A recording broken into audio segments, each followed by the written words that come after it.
you ever wondered how children diagnosed with cancer cope with the burden of illness and the long periods in hospitals? Now, a project dubbed Keeping the Smiles as the answer.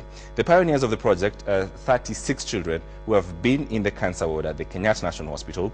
They were given cameras to document their experiences, and the results, 140 photos that provide unique insights into the life of a cancer patient. KTN's Kenyatta has that story. The cheery sound of children's laughter filters down the dreary hospital corridor as Ward 1E prepares for a special ceremony. For 10 months, these young cancer patients have documented their experiences here. Today, they will share their photos with the rest of the world, and in so doing, attempt to come to terms with their illness. Vitu venye vinafanyika kwa ward, tunapiga picha, alafu baadaye tunafurahia. 36 children started out together in this ward in February, each diagnosed with cancer. The photos tell the stories of dreary days on medication that often leaves the children weak and nauseous, of precious time spent among friends, and of friendships forged during their times here, of hopes and dreams held close. Through the eyes of Charles Kahoro, one experiences the thrill of meeting a police officer for the first time. He really wants to become a police officer. And we got one of their officers, his name is Sergeant Joseph Njoroge, who came over here in full uniform.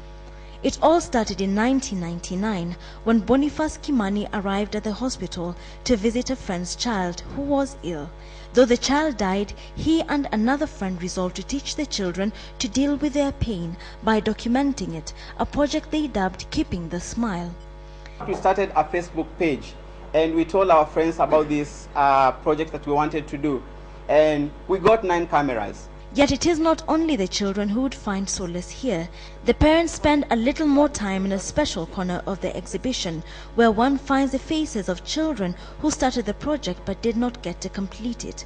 20 of the initial 36 children have since succumbed to various forms of cancer.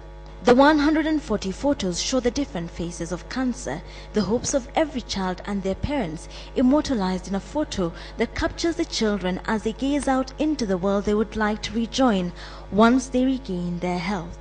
If a picture is worth 1,000 words, then this collection of photos is enough to tell the tales of the children who have walked these corridors of their dreams and aspirations, enabling them to leave their imprints. Kenyatta, KTN at the Kenyatta National Hospital in Nairobi.